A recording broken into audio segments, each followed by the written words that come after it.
Good morning, good afternoon, good evening.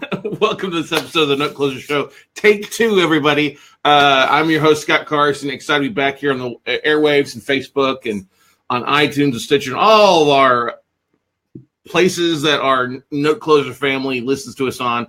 We are excited this morning to have our good buddy Hyde join us from Torrance, California this morning. It's a little earlier out there than it is here in Austin, Texas. So we are just jacked up to have Eric join us this morning. So good morning, Mr. Hyde. How you doing this morning, bud? I am good, Scott. Thanks for having me here. That's 2 podcasts in one day. Ah, there you go. Exactly. Good stuff. Well, hey, man, we are just excited at the amount of growth that you're having, some of the great things that you're doing out there. Not only doing notes, but you also have a full-time gig as well. So why don't you share with those that didn't catch it the first time here in the first minute, what your kind of your full-time gig is, and we'll talk about how you kind of marry the two together. Yeah, so I'm actually a full-time cop. I'm a police sergeant in one of the cities here in Southern California, and I've been doing it for coming up on 15 years. 15 years. That's awesome. Now, was that your dream as a young kid to be a police officer? I know the backstory, but not everybody knows the backstory of what caused you to want to be a police officer. Yeah, interesting. It actually was not. I actually grew up. My dad was a judge. My sister was a cop, but for whatever reason, it didn't hit me until 9/11. And I remember sitting drinking some coffee. I used to work for E-Trade, and I remember watching those towers go down and feeling very helpless. So I wanted to do something in my career where I could help people, be part of something, and I immediately got into law enforcement and have not looked back. I mean, I love my job. That's awesome, man. Well, we have a big spot in our hearts for first responders and the military, and want to say thank you for doing what you do. It's not easy being a cop, especially in today's society and stuff like that. So thank you so much. Appreciate it. Thank you. So one of the great things that we love about the note business is it allows for people to kind of get their feet wet and get started while they are working a full-time gig, a full-time job, or another career. How did you kind of dive into the note business or real estate business? So why don't we talk about your previous history as a real estate investor, any of the things that you did prior to the note business, then we'll dive into how you found notes. How's that sound? Sure. So my first rental was back in maybe 06 up in Sacramento. I bought my first house in 2000. I think Sacramento back then was like the number one market. I was calculating how much money I was making a day just in appreciation in my house. Wow. I was the guy that I bought another house, rented out the first one. Bought another house, rented out that second one. And then, of course, 08 hit, and I went through it just like everybody else. Fast forward to a couple years ago, I realized that I need to do more to take control of my financial future.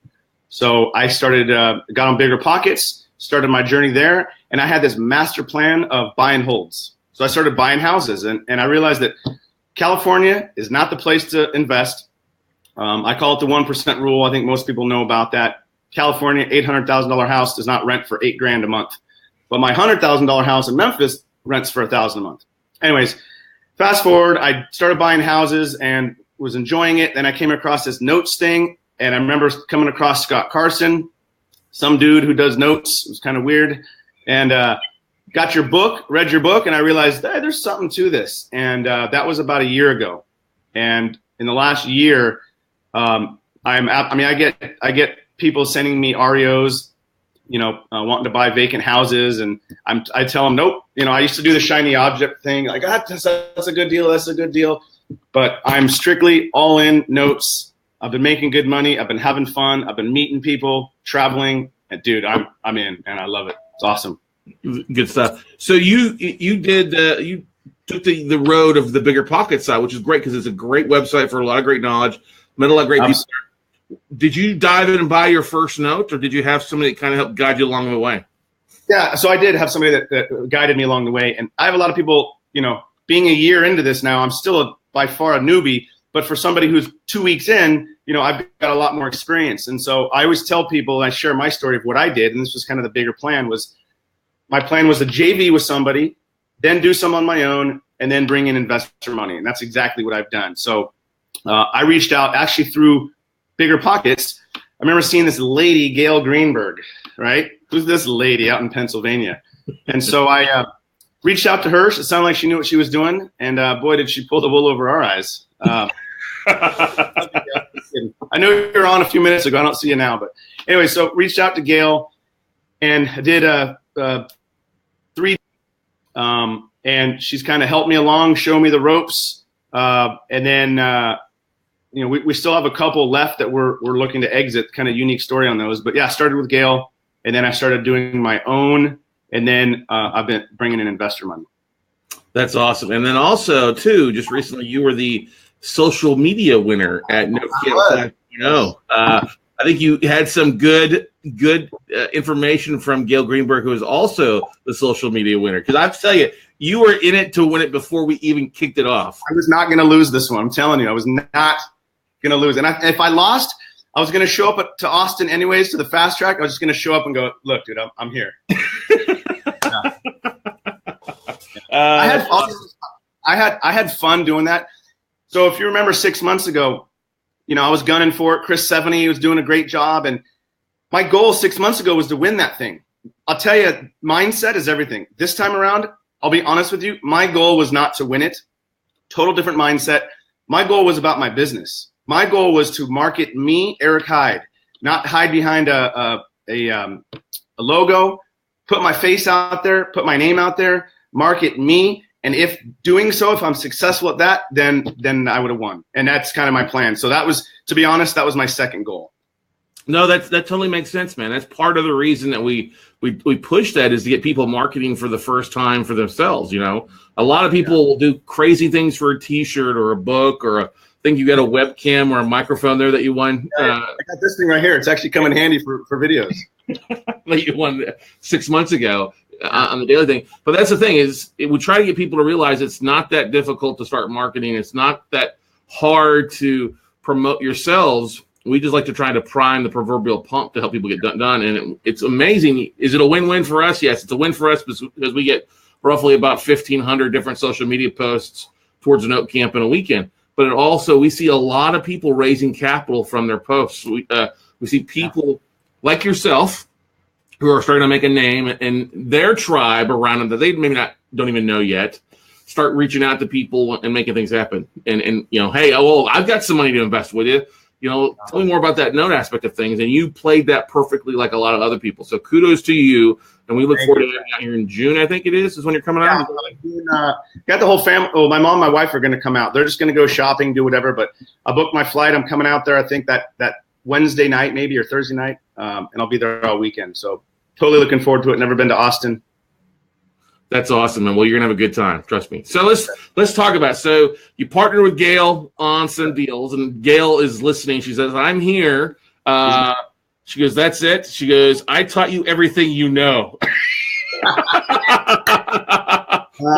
The bullshit is getting deep in Pennsylvania this morning. But you know what? I gotta give her props. She absolutely, without a doubt.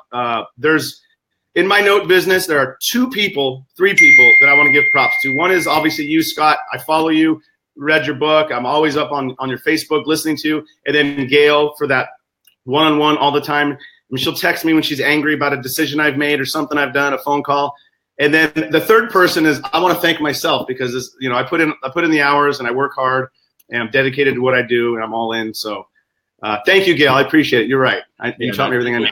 Gail is great. She's awesome. So the great Gail Greenberg, she's been on here before, and actually she spoke at Note Camp, has had I think the most views on her replay. Actually, now that I think about it. But anyway, see if we can top. Say what again, Eric? I was gonna say maybe we'll be a little competitive. I want to see how many views I get relative to how many she got. So there we go. Well, we'll bring that up here later on. So let's talk about some things. So you partnered with Gail, started doing some deals on your own. Let's talk. How many you did? A couple. Have some good, some bad, the ugly on the joint venture stuff that you funded. Whew. I'll be honest. I've got great. I don't have bad. I have ugly. I guess I'll talk about a recent one that Gail and I did, and this one is in the town Oak Ridge, just outside of Knoxville, right? Yeah. And I think we got a phantom payment. We bought this thing maybe in October, November. We got a phantom payment. We went through the process, did outreach. I think we used Polaris on this one. And no answer, nobody. All right, cool. Looks like we're going to take it back. Went through the attorney process. it's a CFD, so it's a little bit easier process. And we get to court. We take the house back. Easy, simple process. My realtor goes out there and takes a video of the property. And, man, I'm telling you, this house was ruined, trashed. But initially it was like, oh, man, this thing is a dump. But when you start cleaning it up and look at it, it doesn't look too bad. Well, I swear to you, yesterday, Gail gets a phone call from the borrower. He showed up back at the house, and he says, I want to work it out. So right now we're in negotiations. The house is a mess. We inherited a boat and a van next to the property. So we're reaching out to the attorneys to see if that boat and van is ours, how that works. So we're waiting to hear back. But the borrower wants in. So I don't know if we're going to rent it. I don't know if we're going to create a new note for the same guy, charge him more. I don't know, charge him fair. And then we'll see what happens. We'll go from there. But that was one of the ones that we did. Another one we reperformed and sold it as a reperform. Right? The ROI on that was just over 100%, and that was like a 6-month hold period. So that's that awesome. was a run on that one. So on the Knoxville, on the one in Oak Ridge, I'm familiar with Oak Ridge. Oh, you are.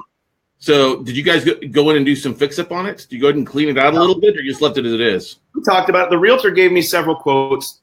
She gave me a quote to fix it up and what it would do to the value of it. And we contemplated it, and there might have been a little bit more money involved, but the risk just jumped up, right? So putting in 10 grand to get an extra 15 grand, I would rather, I'm all about the velocity of money.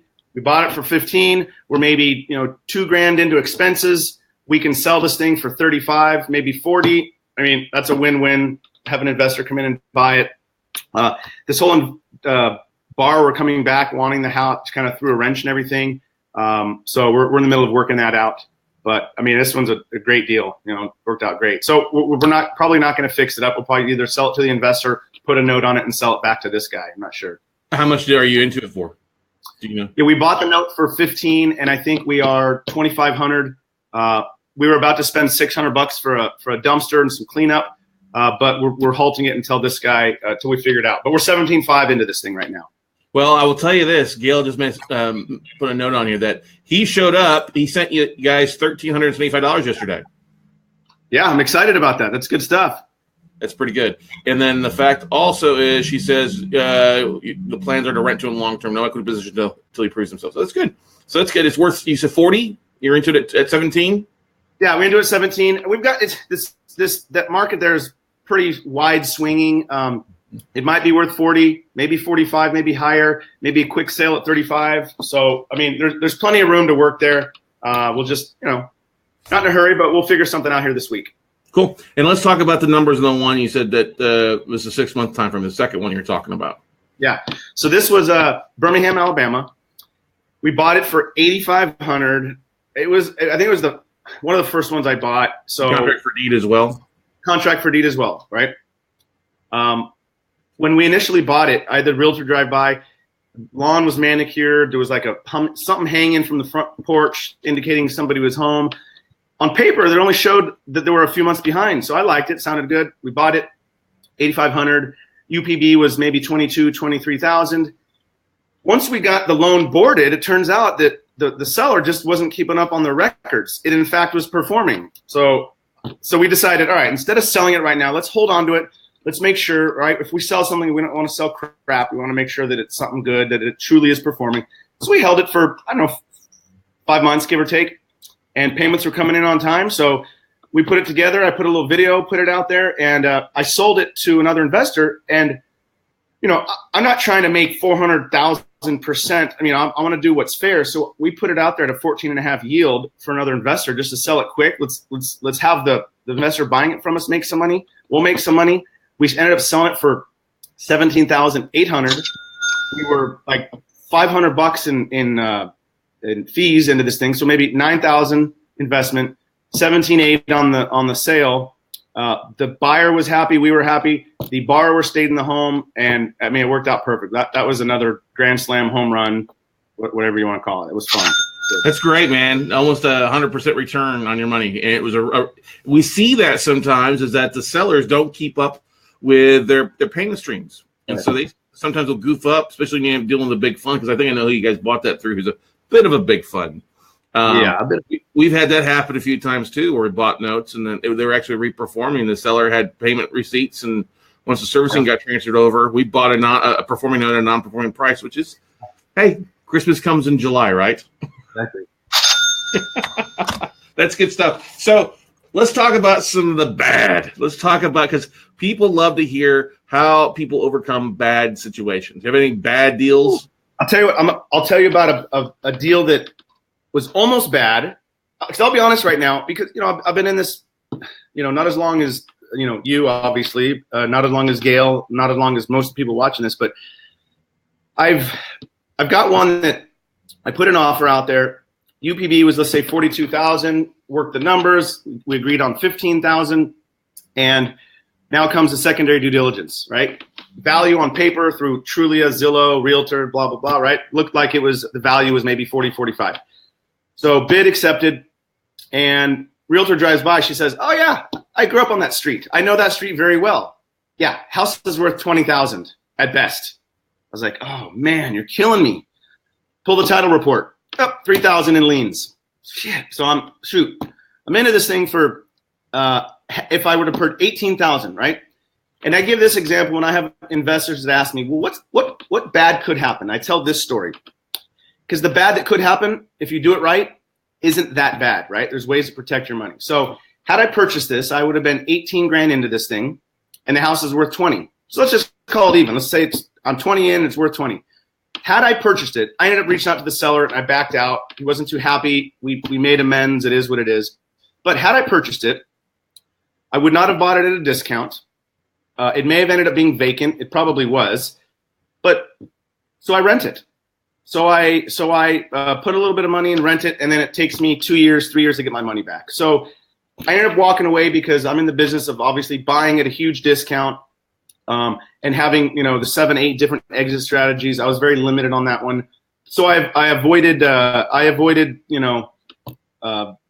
risk and walked away. But it could have been a bad situation. But again, in this business, there's so many exit strategies that even a bad situation, you can turn it into a good one. So I would agree to that. There's multiple exit strategies. If plan A fails, go to plan B, C, or D a lot of times. That's what I love about this, 100%. Yeah. Now, what was your biggest aha about that? Was it the fact that not to trust online values, to always put eyes and ears on the property? Yeah, and it wasn't so much a aha, but it was like I knew this, right? I did what I could to get the values, but what I do now a little differently is as I'm putting my bids out there, if it's markets that I'm already in, which I'm at a point now where I've got my teams built, I'll reach out to the realtor as I'm making the bid, and I'll try to time that value with my bid so I can pull from it if need be, or even prior to, right? I might have them drive by, take a look at a house. And so that's my thing is I try to get the value as quick as possible, or whatever I see online, I just drop it. I need a bigger cushion if I'm going to look at it.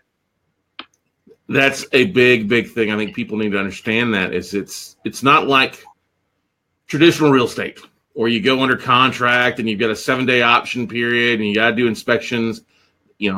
People get so bogged down into trying to do every little bit of due diligence on the front end before a bid is accepted that they often miss out on some things. Getting a bid offering, and then you've always got opportunity to fade your bid on the back end. I had somebody reach out to me at Joker Broker the other day. So here's a list of assets.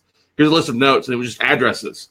And so because you got to have your bids in, and there's no fading your bids. And I sent an email back to the guy. I'm like, let me guess, you're having a hard time moving these? He goes, yeah, why? I was like, well, you gave no loan information. And there's no information on the collateral. Yeah. Performing, non-performing. You want us to go off of online values and make an offer that's a hard, fast number. Doesn't work that way, bud.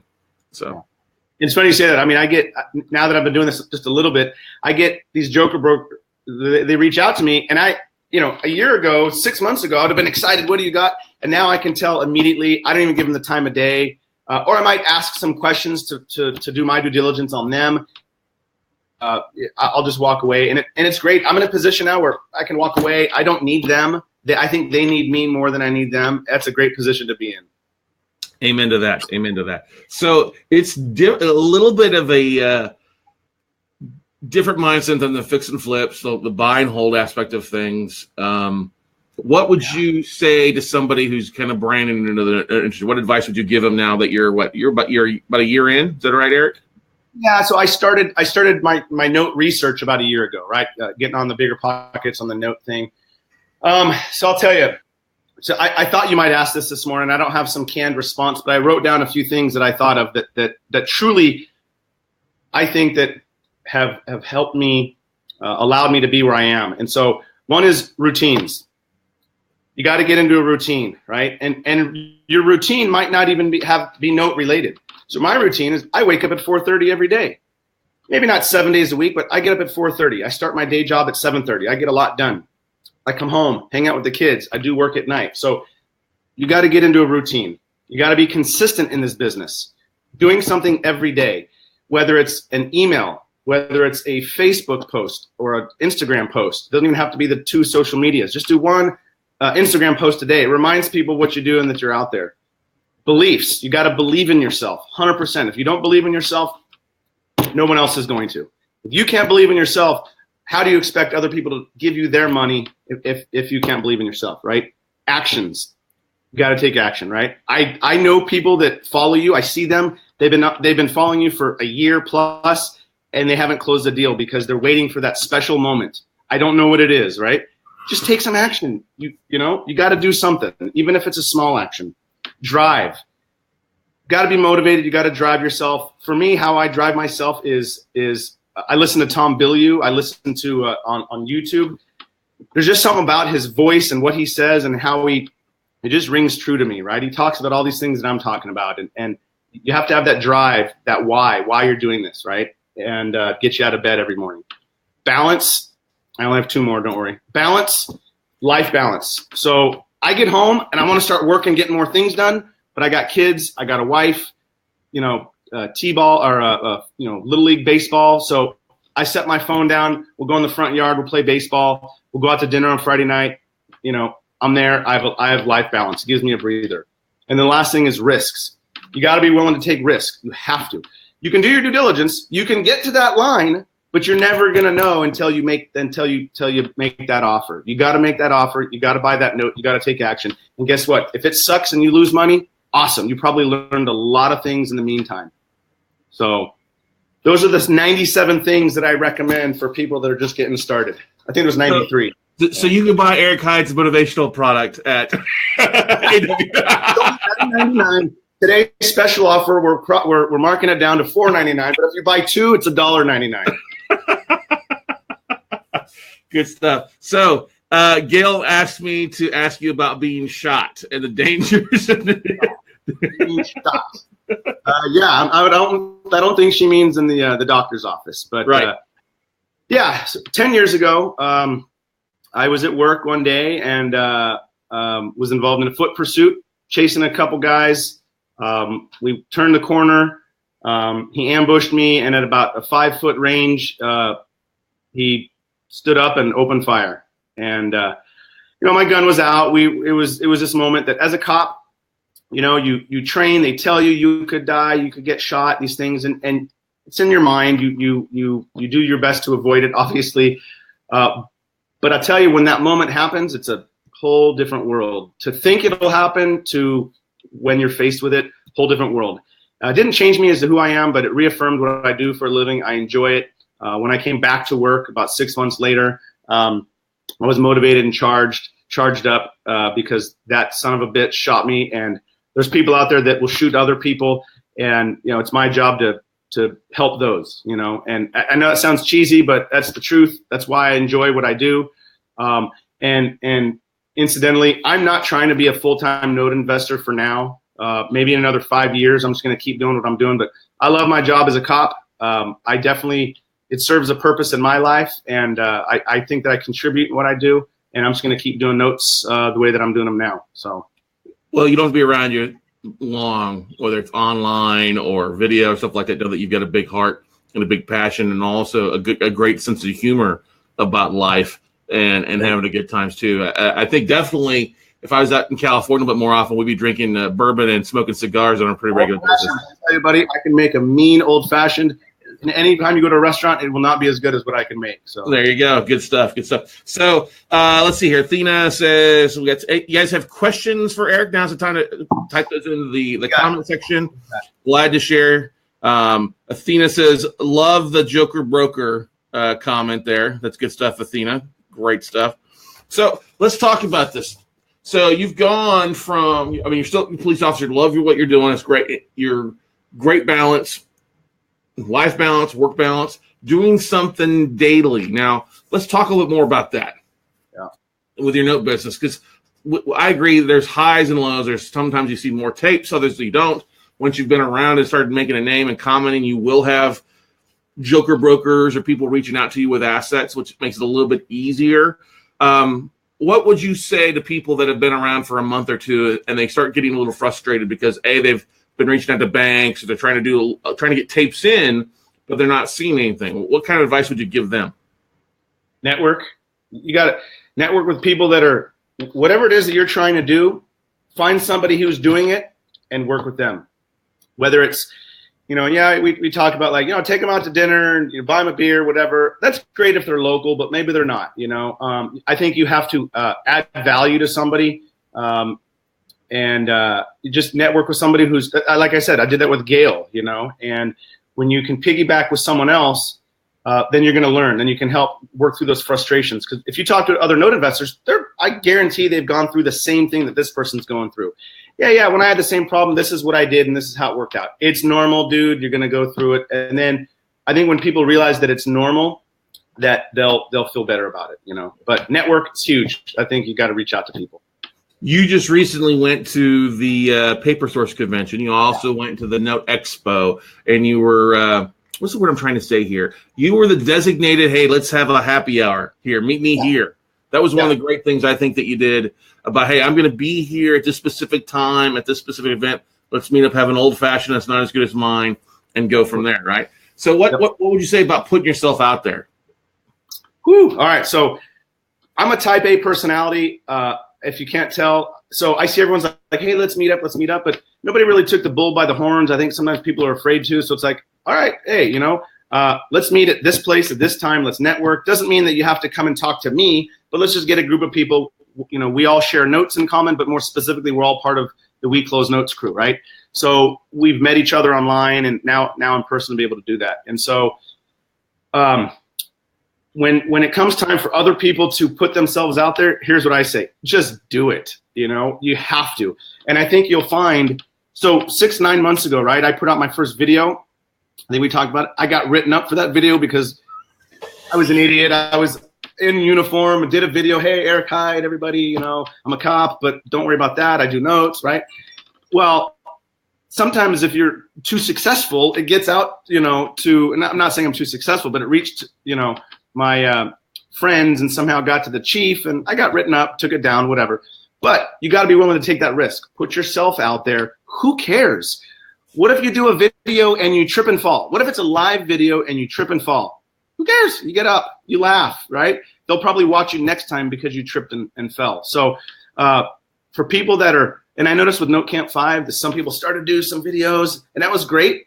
I guarantee the next video they do will be better than the previous one. The next one will be better. And now people will see the face. People want to do business with the person, not the logo or the name. They want to see your face. They want to hear you. They want to know your personality. Because maybe not everybody wants to do business with a wild and crazy guy from Torrance. Maybe they want to do business from a conservative woman in Ohio. I don't know, And so you have to put yourself out there. You got to take that risk and just do it. That's what I say. Amen to that. We got another Gail. Our rocket scientist says, "Don't stall, just call." That's a new hashtag we'll have to use with that one. Don't stall, just call. She says, I got that from Scott Carson. I don't know. I don't remember saying that. You sure you got that from me, Gail? I think you got it from yourself. Let's see. Cedric asked a good question here. Yep. And it's a good transition to kind of where I wanted to go next with you. Cedric asked the question. He goes, were you ever worried about getting a JV partner in time before putting in a bid on one of your earlier deals? So I think you were funding a couple deals, joint venturing with Gail. Then you've used your own money, right, to fund a couple deals, and now you're raising money. Yeah, exactly. So here's how I do that.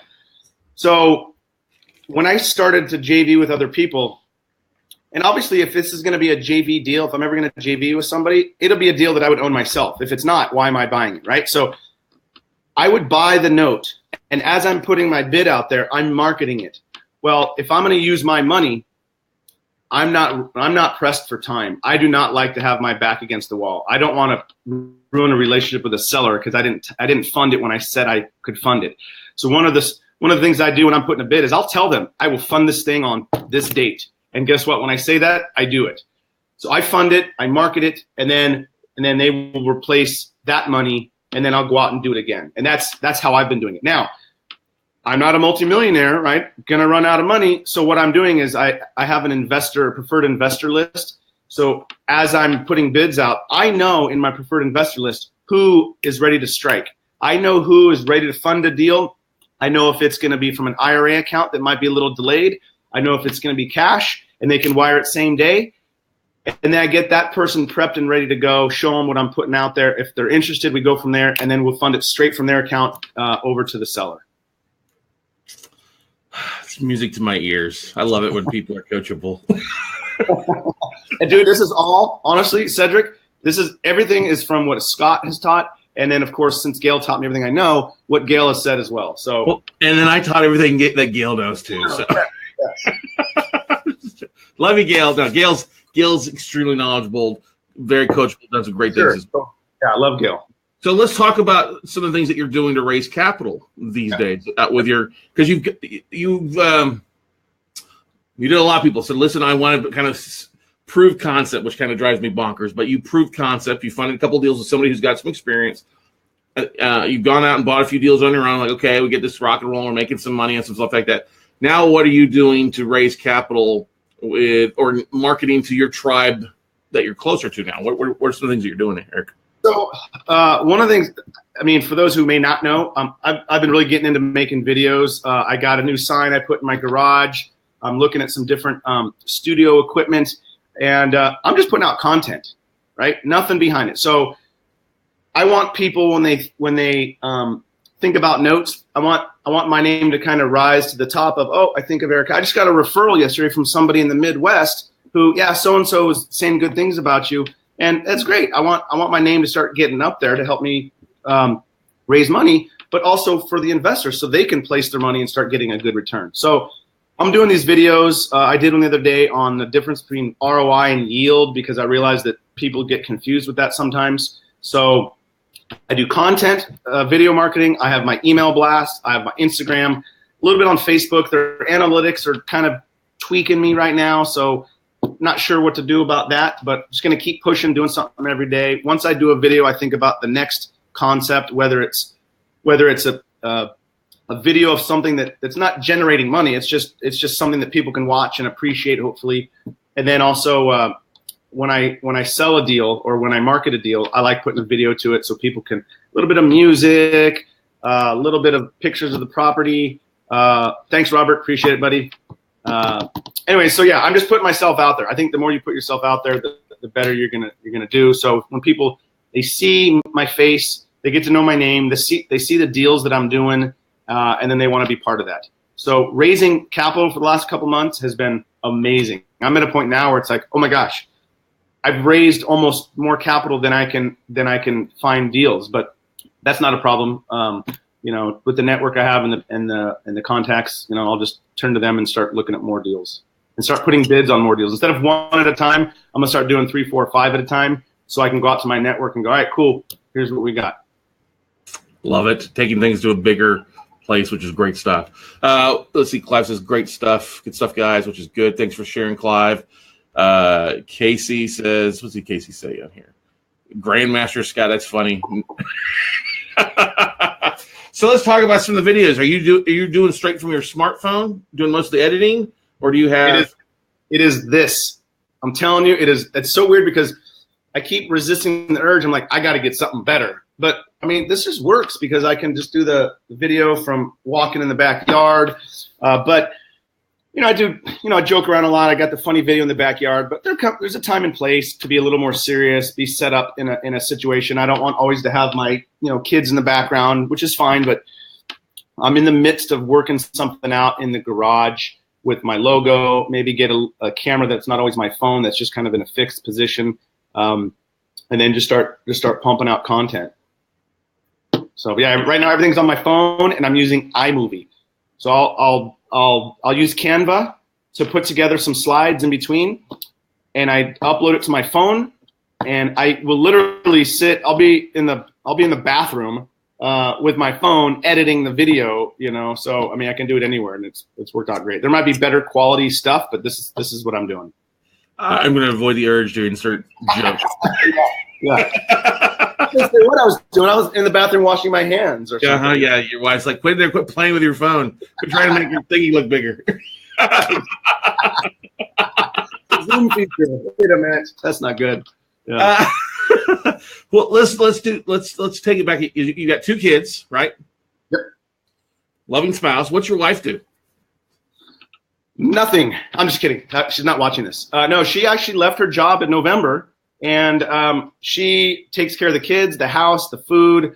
I literally come home from work, everything's taken care of. She does an amazing job. I thought about starting to teach the business to her, having her help out, but here's the problem. I don't want my wife work because what if hey babe, I need this thing done by Friday. Right? What if it's not done by Friday? Does she get written up? Does she? I don't know. I just find that. So she stays at home. She handles the house. It is a full-time job, and so she's totally on board with the notes. She just doesn't. I've been giving her receipts and stuff. She's been doing a little bit of bookkeeping, but that's it. She's got a full-time job at home. So and it's the best decision ever. That's good. So, she's supportive.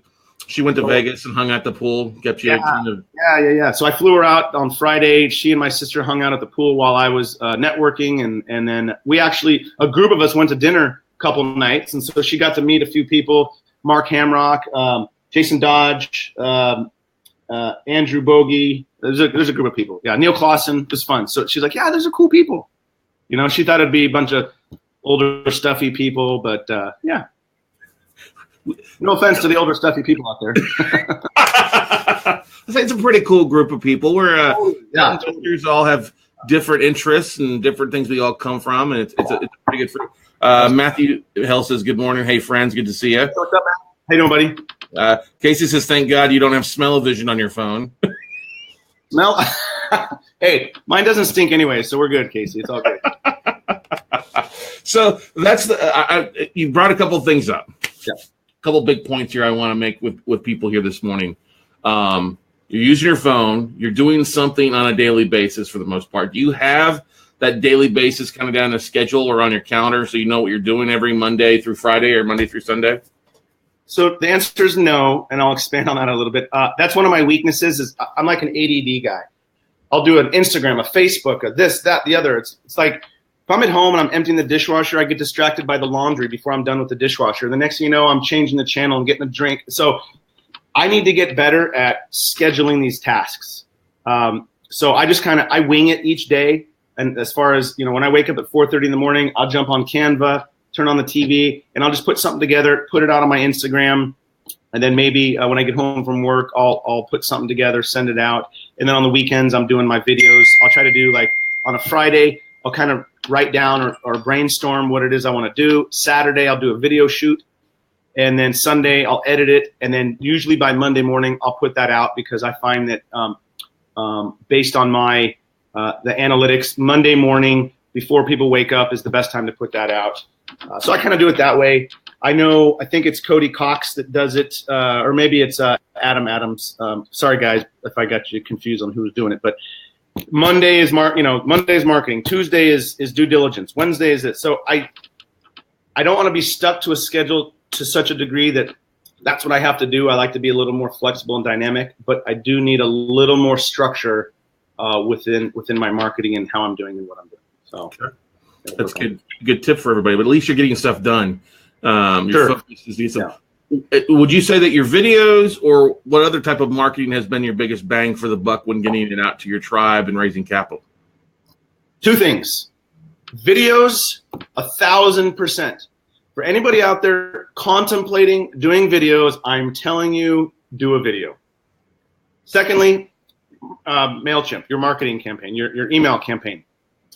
And guess what? You can embed your video into your marketing thing, right? So one of the things I'm starting to transition to is, so I get these emails from people and they're like 93 paragraphs long. I'll be honest, I don't read those. I look at who does it. Cool. If it's somebody that I'm friends with, I might spot check it a little bit, or not spot check. I'll read, see what's going on, but I don't read it otherwise. So I try to do quick block about what it is, the video, and then some what's upcoming, what's next, whatever. People don't want long emails, but videos, nor do they want long-winded people, which sometimes happens. But videos and emails, 100%. Yeah, that's the biggest bang for the buck for people. That's why I keep selling. That's why I keep saying emails are the biggest. Emails going to be your biggest way to get out, communicate. 4,300% ROI. And video is just an easier and faster way of saying what you're writing in an email. And anytime you can incorporate it, you can do a great job. I like to call it like the ESPN way of marketing. Okay? Yeah, all right. ESPN, I know. If you go to ESPN.com and click on the articles, you'll see how it's written.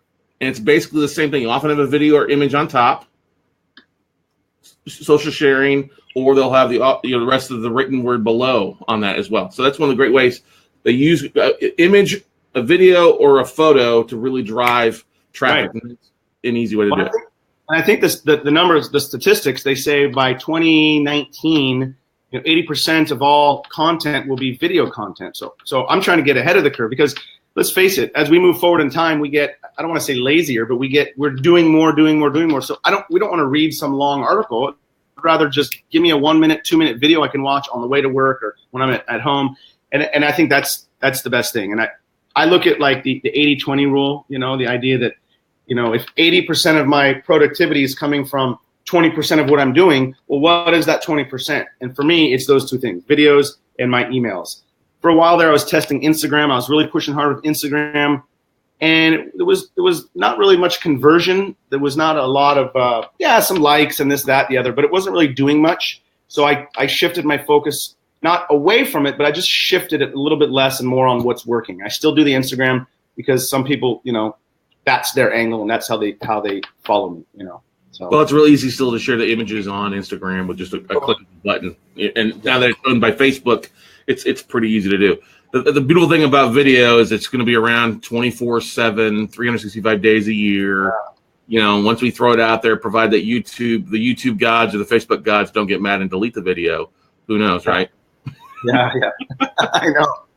And for those that don't know, the attention span of a goldfish is 9 seconds.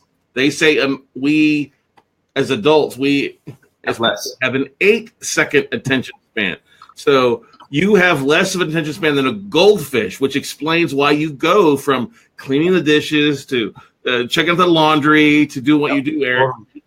I was going to say I'm like 4 seconds. I don't know. This 8 thing, it seems a little bit much, but I'll go with it. Well, let's just – now you have an excuse to tell your wife, sorry, honey, goldfish syndrome. Yeah, exactly. Yeah. What other questions do you guys have for Eric? Now, how many deals have you done in total from those that you joint ventured on, you funded yourself, and then you joint ventured with other people money's on? I don't know the exact number. I want to say I might be up to 14, but that includes, there was a 15 maybe. But I did that includes I wholesaled a couple. I actually bought and held one and just sold it because I got it at a good deal. Sold it at a good deal. And so I think right now in my portfolio, I'm managing, including the ones with Gale that we still have, maybe 9. Okay. That I'm managing, and then I have some bids out there right now. I should hear back today on a couple, and then I actually have a slightly different strategy that I've been doing recently when it comes to performing, because performing notes might turn non-performing. So I still look at performing lists and I look at their pay history, and if they're 3 months not performing, I might put an offer out there that is a non-performing price and see what happens. So, I've been trying to do something a little different. Or maybe everybody's doing that. I don't know. That's what I've been doing. No, that's a really great strategy. I like that strategy. That's one of the things that we've done before as well here. I just have to be prepared for the seller says, no, these are performing. This is the price. And I reply, I say, okay, cool. Just let me know. I mean, it's actually not performing. If you look at the pay history, you probably didn't look at the pay history. You just forwarded it, but they haven't paid in 4 months. So just get back to me when you want. Yeah. That's how that works. My price is only going to go down over next month and next month. So that is a great point that you bring up, is in the follow-up of your bids. A lot of people don't follow up with the sellers on their bids 30 days, 60 days, 90 days out. This is one of the things I keep hammering home in the mastermind events. Like if you make bids and they tell you no, don't get upset, follow back up in 30 days or 60 days if they didn't sell it. And you'll be often surprised they're maybe a little bit more motivated to move it at a price that makes more sense to you. I had a seller, I passed on a deal, and I had the seller reach out to me 2 months later, offering me half. I passed. They dropped it more. They said, well, what are you willing to pay? I ended up picking it up for a small amount and held it. And so I think one of the best positions to be in is willing to walk away. If it doesn't work, it doesn't work. Now it could work. If somebody wants to give me a note for 50 cents, I'll take that dump for 50. So obviously there's a price. It all comes down to price, Right. Let's kind of go back a little bit. You mentioned that you wholesaled a couple assets earlier on, which is great. I think wholesaling is not a bad way as long as the numbers make sense on those. So were you trying when you got the list or that you were wholesaling, did it come from a bank, come from a hedge fund, come from another investor? This one came from a hedge fund. Okay. And what did you try to, did they give you pricing? Did you find a buyer for it from your social media, or how did you kind of find it to wholesale? So this is one that, and I wasn't trying to wholesale it. It just the opportunity, right? You got to be willing to look at other opportunities. And so this came, I put a bid out there. It was accepted. And in talking to somebody, and they told me, yeah, I got some bids too. We just got to talking. Sure as shit. We came around, it was the same property. I was like, okay, well, what are your numbers? Tell you what if I could save you X amount of dollars? Would you like it? So I looked at, okay, I could keep this for my portfolio, which would have been fine, or this person can make good money, save a few $1,000s. I wholesaled it for lower than I think what I could have done it for. But hey, look, I'm not trying to, screw anybody over. I just did the right thing. So I just wholesaled it to them. They got it for a few thousand less than what they were planning on, and it worked out perfect. Put some bucks in your pocket too? Yeah, right away. Yeah, it was great. The only downside to that I didn't like doing was the timing of trying to get because now this person, there's too many people involved, right? So I've got the seller, I've got me, the wholesaler, I've got the buyer who has an investor who's waiting on investor funds that happen to be IRA money that they're waiting for. So yeah, I was prepared to just fund it myself, have them replace it. But if I'm wholesaling it, I'd rather not have done all that. But it worked out. It was truly a win-win for everybody. That's good. That's the importance of knowing where the money's coming from your buyer. If it's their funds or IRA funds, definitely. Yeah. Casey says he thinks you have donut syndrome. You start at one point, eventually get back around to the same point. I like that, Casey. That's pretty good. No, I don't see the connection between donuts and me. I don't know where you're going with that, Casey. Just say it, buddy. By the way, bagels are the new donuts, Casey. So bagels, buddy. You're so 80s. You're so 80s. So 80s. Gotta love Greeley, Colorado getting in the mix this morning. Now, do you think Casey does his little pots and generals? You get up at 4:30 every day for the most part? Most days, yeah. And you do a little bit of marketing, do a little bit of stuff there. You said you have a pretty good open rate. Do you post that stuff where it's like 6:30, 7:30 your time, Pacific time? Yeah. So what I do is I get it ready to go, and then I will generally post it around between 6 and 7 a.m. my time.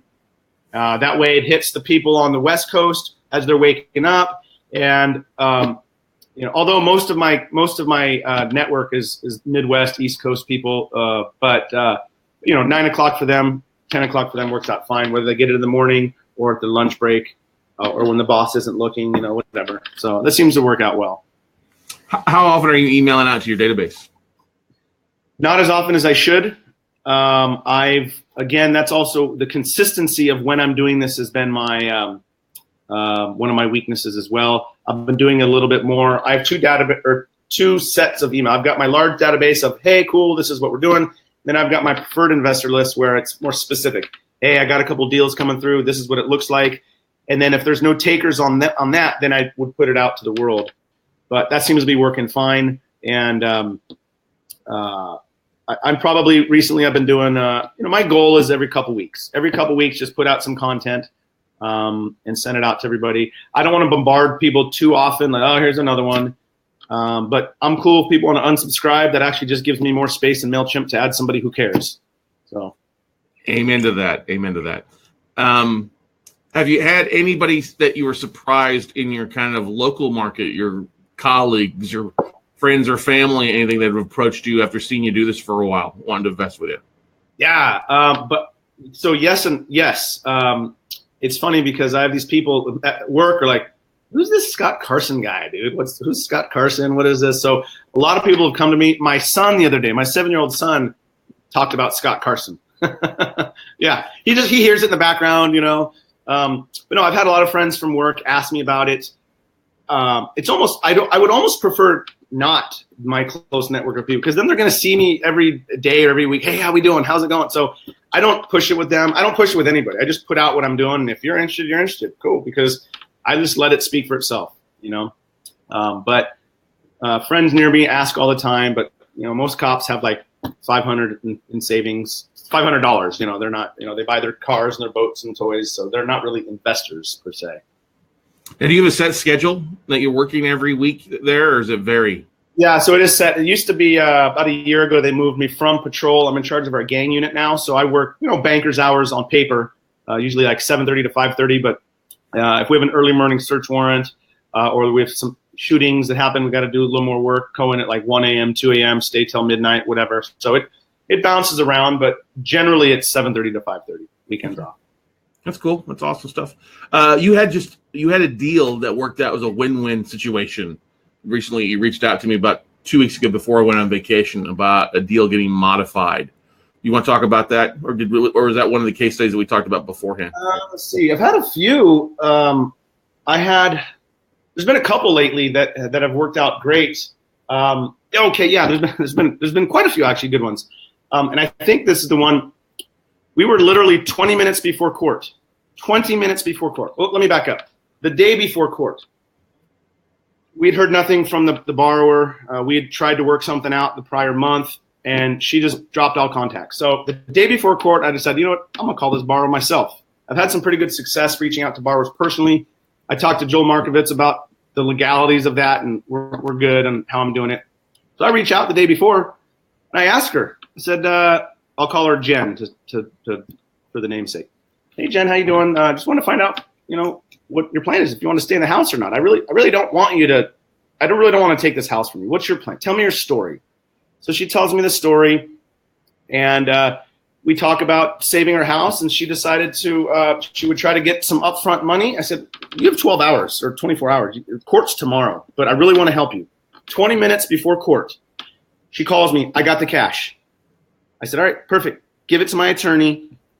This was in Memphis, Tennessee. She gave it to the attorney. The attorney calls me. I got the money. Perfect. So we asked for a continuance for 3 weeks out because we agreed some now, some in a couple weeks.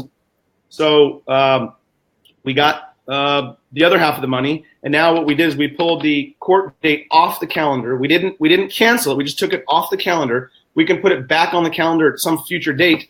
And so now we've got some upfront money. I think with our upfront money, our return is immediately 10%, give or take. And then she's going to send over pay stubs, and she wants to start making payments. And we'll keep her going. So that was definitely a success on that end. And then if we get her obviously paying, then now we have a performing note, and we look to see what we're going to do on that one. So yeah, I have a few of those where they just start paying. They're only a couple months behind.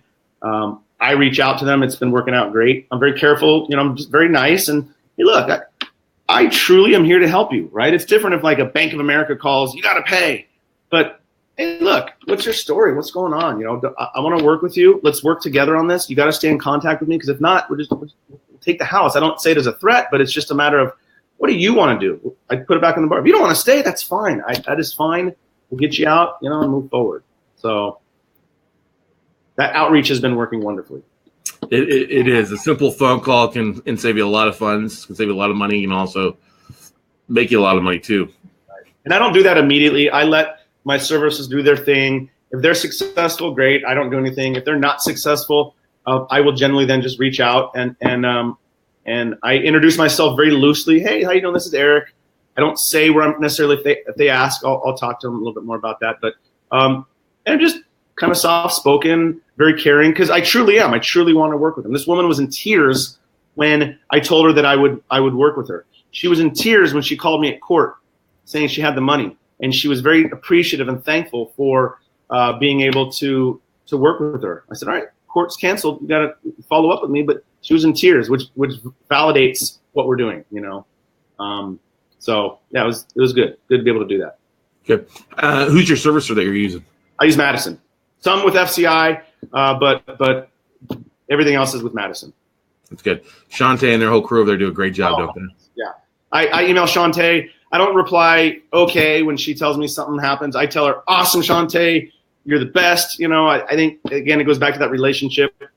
I'll email her every now and again just to check in with her and see if there's anything I'm doing wrong or I can do differently, or am I going to the right people? And I'm totally happy with Madison over there. Good stuff, man. Good stuff. Well, hey, man, I want to say thank you for taking time out of your day to join us here. Got a lot of great comments. I guarantee a lot of people appreciate, especially if they're listening on iTunes and Stitcher, stuff like that. You shared a lot of great nuggets about your business and kind of your game plan for success. And that's the reason you are having success, Eric, is you are doing things. Whether you believe it or not, the donut method is working. The bagel method is working for you. I like that, Casey. I'm going to do something with that. We'll do that. I foresee you being on Canva shortly. Bagel method. I like it. I'm writing it down, Casey. finding the bagel hole in the middle. Maybe not that. We'll work on something different. There you go. Yeah. Good stuff. Well, hey, man, what's your website? Get a website that people can check out? Yeah, it's awnotes.com. Yeah, it's a work in progress, but really, if you guys want to reach out to me, you can email me at eric@awnotes.com. If you want to make fun of me, you can email me there too. But I do have that website. It's just kind of a landing page for people to go to. A couple of videos embedded in there, but don't judge me on the website. I'm working on it. Yeah, it's a case. It's a day at a time, brother. Right, one day at a time. Yep, exactly. Awesome, man. Well, hey, thank you so much for joining us here on the Note Closer Show. Great stuff, Eric. So proud of a lot of the great things that you're doing, and we look forward to bigger things from you in the future, and we look forward to seeing you here in roughly 60 days, roughly. Yep, I'll be there, buddy. Thanks for having me, Scott. Appreciate it. No problem. We'll see you later. Okay. No problem. All right, guys, that's going to wrap it up for this episode of the Note Closers Show. I want to once again say thank Eric for joining us here. You can check him out at awnotes.com or Eric at awnotes.com. Casey says, "Damn, I should have copyrighted it." Hey, you know what? Maybe you should go out and do something on Canva with that, Casey, or have Shannon do it. Preferably you do it, buddy. Go out and do something on it. It's a great little thing that you and Eric should maybe have the donuts. Who knows? It's donuts versus the bagels. Anyway, guys, go out, get something done, go make something happen, and you'll be like Eric. It doesn't have to be 100 deals in the first year. Eric's doing a great job balancing his life, his career with a note business. And that's what we love to hear and love to see.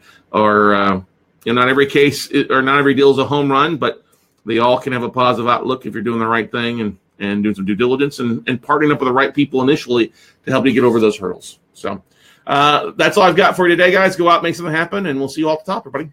Bye.